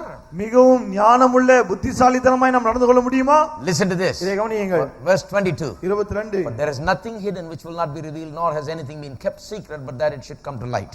வெளியரங்கமாகாத அந்தரங்கமும் இல்லை, வெளிக்கு வராத மறைபொருளும் இல்லை. If anyone has ears to hear, let him hear. கேட்கிறதுக்கு ஒருவன் காதுள்ளவனாய் இருந்தால் கேட்க கடவன். Now let me explain this and close. இதை கொஞ்சம் விளக்கி சொல்லி நான் முடிக்கட்டும். This is also oftentimes not understood. இதையும் அடிக்கடி மக்கள் புரிந்து கொள்வதில்லை. Because the word hear is used. ஏனென்றால் கேட்கிறதற்கு என்ற ஒரு வார்த்தை பயன்படுத்தப்பட்டது. You know, he who has ears, let him hear, it says. அதாவது கேட்கிறதுக்கு காதுள்ளவன் கேட்க கடவன். But actually what it is saying is this. ஆனா அது என்ன சொல்ல வருகிறது என்றால், The English word that accurately describes the intended meaning is understanding instead of hearing. அதாவது கேட்கிறதுக்கு காதுள்ளவன் கேட்க கடவன் என்பதாக ஆங்கிலத்தில் எப்படி வருகிறது? இதை புரிந்து கொள்ள முடிந்தவன் புரிந்து கொள்ளட்டும். So some translations give it like this. ஆகவே சில மொழிபெயர்ப்புகள் அதை இப்படி சொல்லுகிறது. If anyone has ears to hear, let him understand. ஆகவே கேட்கிறதுக்கு ஒருவனுக்கு காது இருந்தால் அவன் இதை புரிந்து கொள்ள கடவன். Hello? Hello, It's really talking about understanding what you hear. நீங்கள் கேட்கிறதை புரிந்து கொள்வதை குறித்து தான் நீங்க பேசுகிறது. Now you understand why everybody that hears is not blessed. இப்போ உங்களுக்கு புரியும் ஏன் கேட்கிற எல்லாருமே ஆசீர்வதிக்கப்படுகிறது இல்லை. Because they are hearing but they are not understanding. ஏனென்றால் கேட்கிறார்கள் ஆனால் புரிந்து கொள்கிறது இல்லை. Jesus says understanding is the key to prosperity. இயேசு சொல்கிறார் செழிப்புக்கு திறவுகோலாய் இருப்பது புரிந்து கொள்ளுதல். Whether you're going to be 100% returns person, it depends very much upon how much you understand. நீங்கள் 100 மடங்கு ஆள இல்லை என்பது எந்த அளவுக்கு நீங்கள் புரிந்து கொள்ளுகிறீர்கள் என்பதை பொறுத்தே இருக்கிறது. Verse 24. 24ஆம் And வசனம். he said to them, take heed what you hear. பின்னும் அவர் அவர்களை நோக்கி நீங்கள் கேட்கிறதை கவனியுங்கள். In other words, make sure you understand what you hear. என்ன சொல்றார்? நீங்கள் கேட்கிறதை புரிந்து கொள்ளுங்கள். With the same measure you use, it will be measured to you, and to you who hear, more will be given. எந்த அளவினால் அளக்கிறீர்களோ அந்த அளவினால் உங்களுக்கும் அளக்கப்படும், கேட்கிறவங்களுக்கு அதிகம் கொடுக்கப்படும். Now you got to replace the word hear with understanding. இந்த இடத்துல கவனியுங்கள் என்று இருக்கு இல்லையா, அதை புரிந்து கொள்ளுங்கள் என்று நீங்கள் போட வேண்டும். Jesus is saying, இயேசு சொல்லுகிறார், if you hear in order to understand, புரிந்து கொள்ளும்படி நீங்கள் கேட்டால், then he says, with the same measure that you hear, the same measure that you give. You know, we oftentimes, when we read this verse, it is talking about exactly the same thing like Luke 6:36. அதாவது இந்த வசனமானது 6:38. லூக்கா 6:38 என்ன சொல்லுகிறதோ அதே காரியத்தை தான் இந்த வசனமும் சொல்லுகிறது. என்று நாம் நினைக்கிறோம். We think like that. We think that it's talking about the same thing. அதே காரியத்தை தான் இதுவும் சொல்லுகிறதுன்னு நாம் நினைக்கிறோம். What does Luke 6:38 say? லூக்கா 6:38 என்ன சொல்லுகிறது? Give and it shall be given unto you. கொடுங்கள் அப்பொழுது உங்களுக்கு கொடுக்கப்படும். Good measure pressed down, shaken together, running over shall men pour into your bosom. அமுக்கி குலுக்கி சரிந்து விழும்படி நன்றாய் அளந்து மனுஷர்கள் மடியிலே போடுவார்கள். With the same measure you give, it will be given back to you. எந்த அளவினால் நீங்கள் அளக்கிறீர்களோ அதே அளவினால் உங்களுக்கும் அளக்கப்படும். So when we come to verse 24, we automatically have a preconceived notion. 24ஆம் வசனத்துக்கு வரும்போதே ஏற்கனவே அந்த எண்ணம் உள்ள இருக்கு. So we are reading it like this: with the same measure you give, it will be measured to you. எப்படி இருக்கு நமக்கு? எந்த அளவினால் நீங்க அளக்கிறீர்களோ அதே அளவினால் உங்களுக்கு அளக்கப்படும். But it's not saying that. ஆனா அத சொல்லல இது. It says with the same measure you use, it will be measured to you. எந்த அளவினால் நீங்கள் அளக்கிறீர்களோ அந்த அளவினால் உங்களுக்கும் அளக்கப்படும். Now in Tamil it says as if it's the same thing as 6:38. Luke 6:38. தமிழ்ல வாசிக்கும்போது லூக்கா 6:38ல இருக்குது போல இங்கே இருக்கு. In English there is a slight difference in rendering. ஆனா ஆங்கிலத்துல கொஞ்சம் வித்தியாசமாய் சொல்லப்பட்டிருக்கிறது. Because the word meet or give is not used here. ஏன்னா அங்க ஆங்கிலத்துல கொடுக்கப்படும் அல்ல அளக்கப்படும்ன்ற வார்த்தை பயன்படுத்தப்படல. You know, It's the same measure you use, it will be measured to you. அதாவது எந்த அளவினால் அளக்கிறீர்களோன்னு இருக்கு இல்லையா, அப்படி சொல்ல போனாம எந்த அளவை நீங்கள் பயன்படுத்துகிறீர்களோ அப்படி வருது. You know what it's talking about? அது எதை பற்றி பேசுகிறது தெரியுமா? If you put the word understanding there, it will bring to light everything. அங்க அளக்கிறீர்கள் என்ற வார்த்தைக்கு பதிலா புரிந்து கொள்ளுகிறீர்கள் என்ற வார்த்தையை போட்டா உங்களுக்கு நல்லா விளங்கும். It is talking about how understanding regulates your ability to receive. எப்படி புரிந்து கொள்ளுதல் நீங்கள் பெற்றுக்கொள்ளக்கூடிய ஆற்றலை உங்களுக்கு அதிகரிக்க செய்கிறது என்று தான் சொல்லுகிறது. Now listen very carefully. நல்லா கவனிங்க அதை. How you understand is very important because it regulates your ability to receive. நீங்கள் எப்படி புரிந்து கொள்ளுகிறீர்கள் என்பது ரொம்ப முக்கியம். ஏனென்றால் நீங்கள் எந்த அளவுக்கு பெறுகிறீர்கள் என்பதை அதுதான் நிர்ணயிக்கிறது. Because Jesus is really saying this. ஏனால் இயேசுங்க உண்மை என்ன சொல்லுகிறார்? If anyone has ears, verse 23, let them hear in order to understand. கேட்கிறதுக்கு ஒருவன் காதுள்ளவனாய் இருந்தால் அவன் புரிந்து கொள்ளும்படி கேட்க கடவன். Be careful what you hear, be careful to understand it. நீங்கள் கேட்கிறதை புரிந்து கொள்ளும்படி கவனியுங்கள். Because with the same measure you understand, it will be given to you. ஏனென்றால் எந்த அளவுக்கு நீங்கள் புரிந்து கொள்கிறீர்களோ அந்த அளவு உங்களுக்கு அளக்கப்படும். Your understanding is going to regulate how much you receive. நீங்கள் எந்த அளவுக்கு உங்களுக்கு புரிந்து கொள்ளுகிற சக்தி இருக்கிறதோ அந்த அளவுக்கு தான் நீங்கள் பெற்றுக்கொள்ள போகிறீர்கள். You don't believe in this interpretation? இந்த வியாக்கியானம் உங்களுக்கு பிடிக்கவில்லையா? You don't believe it? நம்பலையா நீங்க? Read the next line. அடுத்த வாக்கியத்தை வாசிங்க. It's self-explanatory. அதுவே அதை விளக்குகிறது. And to you who hear, more will be given. உள்ளவன் எவனோ அவனுக்கு அதிகம் கொடுக்க. No, அதுல அந்த வசனத்துல 24. To you who hear, அடுத்து more will be given. கேட்கிற உங்களுக்கு அதிகம் கொடுக்கப்படும். சும்மா கேட்டாலே கொடுக்கப்படுமா? You just get it by hearing? சும்மா கேட்டாலே கொடுக்கப்படும். No, that is why I told you replace it with understanding. The real word is understanding. ஆகவே தான் நான் சொன்னேன் கேட்கிற என்ற வார்த்தைக்கு பதிலா புரிந்து கொள்ளுதல் என்ற வார்த்தையை போட்டு படிங்க. In Matthew's Gospel in chapter 13 where the same parable is told, the word understanding is used in this place. மத்தேயு 13 அதிகாரத்திலே இதே உவமை வருகிறது. அங்கே புரிந்து கொள்ளுதல் என்ற வார்த்தை பயன்படுத்தப்பட்டிருக்கிறது. In verse 19 it's talking about understanding. 19ல அறிவை புரிந்து கொள்ளுதலை பற்றியே பேசுகிறது. So what is it what it is saying is this. ஆகவே இது என்ன சொல்கிறது என்று சொன்னால், to you who understand, more will be given. உணர்ந்து கொள்ளுகிறவனுக்கு அல்லது புரிந்து கொள்ளுகிறவனுக்கு அதிகம் கொடுக்கப்படும். Now you still don't believe it? இன்னும் அதை நம்பலையா நீங்க? Look at verse 25. 25 கவனிங்க. How many of you found it very difficult to understand verse 25? எத்தனை பேருக்கு 25 வசனத்தை புரிந்து கொள்வது ரொம்ப So கஷ்டமா many இருக்கு? people have asked me. நிறைய பேர் என்கிட்ட கேட்டிருக்காங்க. Oh brother, Jesus sometimes is terrible brother. இயேசு சில சமயத்துல ரொம்ப மோசங்க. Because he says whoever has, to him more will be given. ஏன்னா உள்ளவனுக்கு இன்னும் அதிகம் கொடுக்கப்படும் சொல்றாரே. What nonsense, only to those who don't have you must give more. என்ன பைத்தியக்காரத்தனம், இல்லாதவங்களுக்கு தானே அதிகமா கொடுக்கணும். Doesn't he understand that? அவருக்கு அது புரியலையா? He says those who have more will be given. உள்ளவனுக்கு இன்னும் அதிகம் கொடுக்கப்படும்ன்றாரே. And worse yet he says but whoever does not have, even what he has will be taken away from him. இல்லாதவன் எவனோ அவனிடத்தில் உள்ளதும் எடுத்துக் கொள்ளப்படும்ன்றாரே. You cannot understand this until you understand the previous verses. முந்தின வசனங்களை புரிந்து கொள்ளாவிட்டால் இதை புரிந்து கொள்ள முடியாது. What is verse 23 talking about? 23 எதை பற்றி பேசுகிறது? Hear and understand. கேட்டு புரிந்து கொள்வதை What is குறித்து. 24 saying? 24 என்ன சொல்கிறது? The more you understand, the more you will be given. அதிகம் புரிந்து கொள்ளும்போது அதிகம் கொடுக்கப்படும். To you who understand, more will be given, it says. புரிந்து கொள்ளுகிற உங்களுக்கு அதிகம் கொடுக்கப்படும் So என்கிறார். in verse 25 he says, ஆகவே 25 என்ன சொல்கிறது? whoever has, that means whoever has understanding, to him more will be given.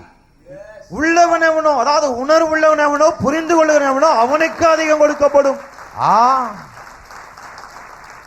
God is always right. He never makes a mistake. ஆண்டவர் தவறே செய்வதில்லை, எப்போதும் சரியாய் He செய்வார். knows what he's talking அவருக்கு about. தெரியும் என்ன பேசுறாருன்னு. He says if you understand, if your spirit is enlightened, if you have revelation concerning these things, naturally you'll be able to get more. என்ன சொல்லுகிறார்? இதை நீ புரிந்து கொண்டால் உன்னுடைய ஆவியிலே இது குறித்த ஒரு வெளிப்பாடு உண்டாகும் என்று சொன்னால் இயற்கையாக உன்னால் அதிகமாய் பெற்றுக்கொள்ள முடியும். Nobody can stop the more from happening to you. உனக்கு அதிகம் கிடைப்பதை யாரும் தடை செய்ய முடியாது. There is no person or power on this earth that can stop the increase that you will receive. நீ பெற்றுக்கொள்ளக்கூடிய அந்த பெருக்கத்தை தடுக்கக்கூடியவர் இந்த உலகத்தில் யாரும் எதுவும் கிடையாது. Nothing and nobody can do it. எதுவும் எவரும் எதுவும் செய்ய முடியாது. A million people may feel jealous about you, nobody can stop it. ஆயிரம் ஜனங்கள் வந்து உங்களுக்கு எதிராக இதை பேசி பொறாமை கொள்ளலாம், யாரும் தடுக்க That's முடியாது. why I preach about how God is good. ஆகவே தான் கர்த்தர் நல்லவர் என்று நான் சொல்லுகிறேன். Because he has not left your future and my future in the hands of some people. ஏனென்றால் உங்களுடைய எதிர்காலத்தை என்னுடைய எதிர்காலத்தை ஏதோ சில மக்களுடைய கையிலே அவர் விட்டுவிடவில்லை. If it was left in the hands of some people, they'll make sure that we never get ahead. சில ஆட்கள் கையில விட்டு இருந்தா நமக்கு ஒண்ணுமே கிடைக்காதபடி அவங்க பார்த்துப்பாங்க, கவனமா Oh இருப்பாங்க. yes, they're all like crabs. எல்லாம் நண்டுங்க மாதிரி தான். You know, you put the crabs in a bucket, you don't have to cover it, nobody can escape. நண்டு எல்லாம் ஒரு பக்கெட்ல போட்டு வைங்க, ஆனா மூடையே தேவையில்லை, ஏன்னா எதுவும் தப்பிக்க முடியாது. When one climbs up, the others pull down. ஒரு நண்டு மேலே ஏறினா மற்றது கீழே இழுக்கும். It's like that even among Christians. கிறிஸ்தவர்கள் மத்தியிலும் அப்படிதான் இருக்கிறது. So God says, no crab can pull you down. ஆகவே தான் தேவன் சொல்றார், கிடையாது, எந்த நண்டு உன்னை கீழே இழுக்க முடியாது. No. கிடையாது. I'm going to put your future in the kind of understanding that you will get. உன்னுடைய எதிர்காலத்தை நீ எந்த அளவுக்கு புரிந்து கொள்கிறாயோ அதிலே நான் வைத்திருக்கிறேன். May your candle be lit up. உன்னுடைய விளக்கு கொளுத்தப்படட்டும். And put it on place of prominence. அதை பிரதானமான இடத்துல வை.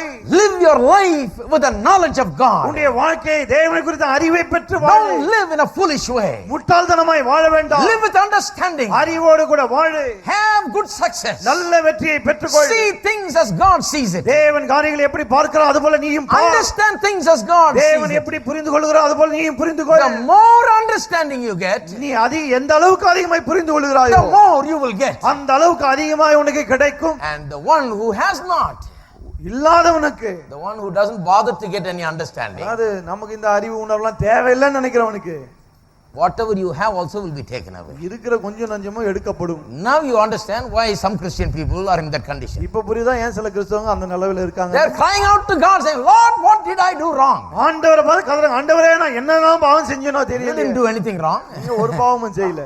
You just never bothered to get the word and the wisdom and the understanding of God, the enlightenment of God in your heart.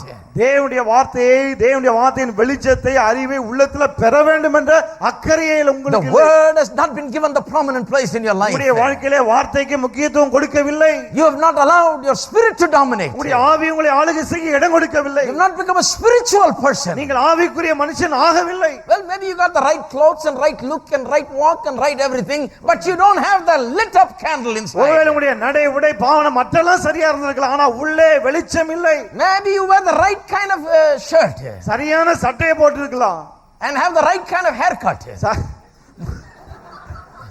முடியும் சரியா வெட்டியிருக்கலாம், but inside is not right. ஆனா உள்ளே சரி கிடையாது. According to some people, you know, if you're bald, you're very spiritual. சிலரை பொறுத்த வரைக்கும் தலை வழுக்கா இருந்தா நீங்க ரொம்ப ஆவிக்குரிய மனுஷன்.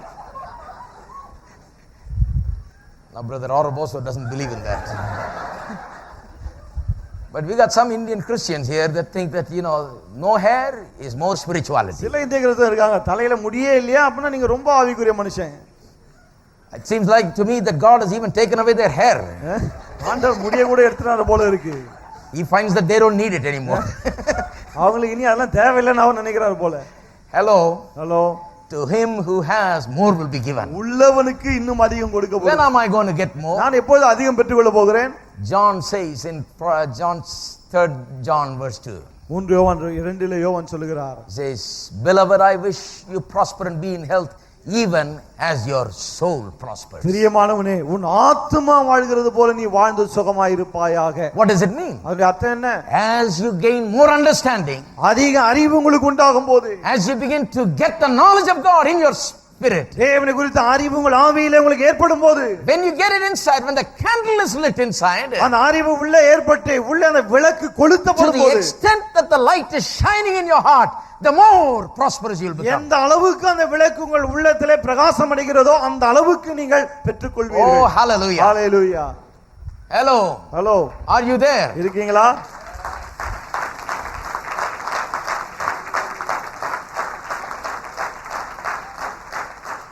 That is why I want to preach in such a way that every time you come, we light you up a little more. ஆகவே தான் எப்படி பிரசங்கம் பண்றேன், ஒவ்வொரு முறை நீங்க வரும்போது இன்னும் கொஞ்சம் கொஞ்சம் உங்களை தீ கொளுத்தி The விடுகிறேன். light increases more. அந்த வெளிச்சம் பிரகாசம் பெருகுகிறது. The light about male female relationship. ஆண் பெண் உறவை குறித்த அந்த வெளிச்சம். The light about success. வெற்றியை குறித்த வெளிச்சம். Light about finances. பணத்தை குறித்த The வெளிச்சம். light about prayer. ஜெபத்தை குறித்த The வெளிச்சம். light about everything. எல்லாவற்றையும் குறித்த வெளிச்சம். Increasing light means increasing success with whatever you're doing. வெளிச்சம் பெருகுதுன்னு சொன்னா என்ன அர்த்தம்? நீங்க என்ன செய்றீங்களோ என்னவெல்லாம் செய்றீங்களோ எல்லாவற்றிலும் வெற்றி பெருகுகிறது. And if you don't bother to increase the light inside, உள்ள இருக்கிற வெளிச்சத்தை பெருக செய்ய உங்களுக்கு அக்கறை you இல்ல. don't bother to put it in a prominent place, make the spirit more prominent. ஆவியை முக்கியப்படுத்தி அதற்கு முக்கியத்துவம் கொடுக்கவில்லை என்றால், If you don't make the revelation knowledge of your spirit more important than everything else in the world, உங்கள் ஆவிக்கு கிடைக்கக்கூடிய அந்த வெளிப்பாட்டின் அறிவு இருக்கு, அதை எல்லாவற்றை விட நீங்கள் முக்கியமாக்கவில்லை என்றால், then there is no scope for any prosperity. உங்களுடைய செழிப்புக்கு நம்பிக்கை இல்லாமல் போய் விடுகிறது. But when you make that first, ஆனால் அதை முதலாவது செய்யும்போது, then there is tremendous scope. பிறகு உங்களுக்கு வாய்ப்பு எல்லையற்ற விதத்தில் இருக்கிறது. One day you will have exceeding abundantly above all that you can ask or think. நாள் ஒன்று வரும், நினைக்கிறதுக்கும் வேண்டிக்கொள்ளுக்கும் மிகவும் அதிகமாக உங்களுக்கு இருக்கும் எல்லாம். Hallelujah. Hallelujah. How many of you say it's already working, brother? சொல்லுங்க, ஏற்கனவே அது வேலை செய்கிறது என்று. Oh, as the light comes in, I'm getting better and better. வெளிச்சம் உள்ள வர வர நான் இன்னும் சிறப்படைகிறேன். How many of you say you're getting better and better? சொல்லுங்க, இன்னும் சிறப்படைகிறேன்னு சொல்லிட்டு. Oh, sometimes I just lay down and look at the wall and think what I'll be like in 10 years. சில சமயத்துல அப்படியே படுத்துட்டு மேல பார்த்து யோசிப்பேன், இன்னும் 10 வருஷத்துல நான் எப்படி இருப்பேன்னு. I know what I'll be like. எனக்கு தெரியும் நான் எப்படி இருப்பேன். Because I'm working on it. ஏன்னா நான் வேலை செய்கிறேன். Putting more light. இன்னும் அதிக வெளிச்சம் பெறுகிறேன். Searching the things of God. தேவனுடைய காரியங்களை தேடி knowing the things of God. தேவனுடைய காரியங்களை அறிந்து கொள்ளுகிறேன். And I know more will be given. எனக்கு தெரியும் எனக்கு அதிகமாய் கொடுக்கப்படும் என்று. Hallelujah. Hallelujah. Shall we all stand together? எல்லாரும் எழுந்து நிற்போமா? Praise God. கர்த்தருக்கு ஸ்தோத்திரம். More will be given. அதிகம் கொடுக்கப்படும். More will be given. அதிகம் கொடுக்கப்படும். How can God get more to you? எப்படி தேவன் உங்களுக்கு அதிகமாய் கொடுப்பது? Some people think it's such a difficult thing. God doesn't want to part with what he has. சிலர் நினைக்கிறாங்கன்னா ஆண்டவர் கொடுக்க மாட்டாருங்க, அவர்கிட்ட இருந்து வாங்குறதே பெரும்பாடா இருக்கு. It's God who's teaching these principles. இந்த கோட்பாடுகள்லாம் போதிப்பதே ஆண்டவர் தான். You got to become a proper vessel to receive these things. இந்த காரியங்களை பெற்றுக்கொள்ளக்கூடிய சரியான பாத்திரங்களாய் நாம் மாற Now வேண்டும். when you become a spiritually enlightened person, ஆவிக்குரிய பிரகாரம் நீங்கள் வெளிச்சத்தை பெறும்போது, and then you become prosperous accordingly, அது பிறகு அதுக்கு ஏற்றார் போல நீங்கள் செழிப்படையும் போது, then your prosperity will have a purpose and meaning and it will be aimed at achieving the right things. பிறகு உங்களுடைய செழிப்புக்கு ஒரு அர்த்தம் இருக்கும். நீங்கள் என்னத்தை சாதிக்க விரும்புகிறீர்களோ அதை உங்களால் சாதிக்க முடியும். Amen. Amen. We'll talk about it more next week. அதை குறித்து அதிகமா அடுத்த வாரம் அதிகமா More on பார்ப்போம். Mark chapter 4. மார்க் 4 அதிகாரம் குறித்து இன்னும் அதிகமாக But go பார்ப்போம். home and meditate on those ஆனால் words. வீட்டுக்கு சென்று தியானியுங்கள். Let us clap our hands and praise the Lord. எல்லாரும் கரங்களை தட்டி கர்த்தரை ஸ்தோத்திரிப்போம். Praise you, Jesus.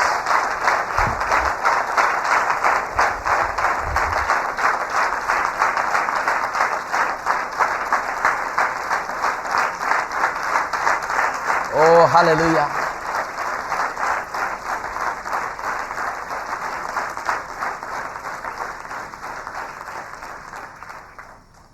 I preach first imagining what I want you to be like 10 years from now. இன்னிலிருந்து 10 வருஷம் கழிச்சு நீங்க எப்படி இருக்கணுமோ அந்த காட்சியை கண்டு அதன் பிறகு தான் வந்து பிரசங்கிக்கிறேன். Aiming at that. அந்த லக்கை அடைய வேண்டும் என்று. Amen. Amen. So I am seeing you that way. அப்படிதான் நான் உங்களை பார்க்கிறேன். God sees you that way. தேவன் உங்களை அப்படிதான் பார்க்கிறார். God sees you in your future. உங்கள் எதிர்காலத்திலே தான் தேவன் உங்களை பார்க்கிறார். Amen. Amen. Don't be always looking down. ஆக எப்போதும் கீழே பார்த்துட்டு இருக்காதீங்க. Look up. மேலே பாருங்கள். Because God says I got a brand new future for you. ஏனென்றால் தேவன் சொல்ல பிரகாசமான எதிர்காலத்தை உனக்காய் I வைத்திருக்கிறேன். got good things in store. உனக்கு நல்ல காரியங்களை வைத்திருக்கிறேன். Get up and get enlightened. ஆக எழுந்திரு, வெளிச்சத்தை Get ready for greater things. பெரிய காரியங்களை எதிர்பார். Hallelujah. Hallelujah. Let's pray. நாம் ஜெபிப்போம். Loving Heavenly Father, எங்கள் அன்பின் பரலோக in the பிதாவே, name of Jesus we come. இயேசுவின் நாமத்தில் உம்மை வருகிறோம். Thank you, Lord, for the word. கர்த்தாவே உம்முடைய வார்த்தைக்காக ஸ்தோத்திரம். Thank you for lighting up our candle even more today. ஆண்டவரே இன்னும் அதிகமாக எங்கள் விளக்கை நீ தீக்குளித்தினபடியால் ஸ்தோத்திரம். Every single person be a spiritual person, இங்க இருக்கிற ஒவ்வொருவரும் ஆவிக்குரியவராய் இருக்கட்டும். dominated by the Spirit, ஆவியினாலே ஆளப்படட்டும். doing things ruled by the Spirit. ஆவியினால் ஆளப்பட்டு காரியங்களை செய்யட்டும். Not carnal people, but மாம்சத்துக்குரியவர்களாய் அல்ல, spiritual people, ஆவிக்குரியவர்களாய் filled with the knowledge of God. தேவனை குறித்த அறிவினால் நிறைந்தவர்களாய். Because the more they have the enlightenment, the more they will receive. ஏனென்றால் எந்த அளவுக்கு அவர்களுக்கு உணர்வும் அறிவும் ஏற்படுகிறதோ அந்த அளவுக்கு பெற்றுக்கொள்ளுவார்களே. As the soul prospers, they'll prosper in everything. ஆத்துமா வாழ்கிறது போல எல்லாவற்றிலும் வாழ்ந்திருப்பார்களே. We thank you for great things are ahead. ஓ பெரிய காரியங்கள் எங்களுக்காக இருக்கிறபடியால் Let ஸ்தோத்திரம். the people look up today. மக்கள் இன்றைக்கு மேல் நோக்கி Let the பார்க்கட்டும். hands that hang down be lifted up. தொங்கப்பட்டு தொங்கிக் கொண்டிருக்கிற தலைகளும் கைகளும் உயர்த்தப்படட்டும். May the glory and the lifter of our heads lift people up. ஆண்டவரே நீரே எங்கள் மகிமையின் தலையும் உயர்த்துகிறவருமாய் இருக்கிறீரே, தலைகளை May உயர்த்தும். hope enter into hearts. hope enter into நம்பிக்கை hearts. உள்ளங்களிலே பிரவேசிக்கட்டும். May the vision of a brand new future in God புத்தம் புதிய பிரகாசமான எதிர்காலம் be before their eyes. அவர் கண்களுக்கு முன்பதாக இருக்கட்டும். Let it not depart from their eyes, அது அவர் கண்களை விட்டு விலகாது இருக்கட்டும். because that is your plan. ஏனென்றால் அதுவே உம்முடைய திட்டமாக இருக்கிறது. In Jesus' name we pray. இயேசுவின் நாமத்திலே ஜெபிக்கிறோம். Amen. Amen. Now may the grace of our Lord Jesus நம்முடைய Christ, கர்த்தராகிய இயேசு கிறிஸ்துவின் the love of the கிருபையும், Father, பிதாவின் the அன்பும் fellowship of the Holy Spirit பரிசுத்தாவின் ஐக்கியமும் abide with each and every one of us for now and forevermore. இன்னும் சதா காலமும் ஒவ்வொருவரும் தங்கி இருப்பதாக. Amen. ஆமென்.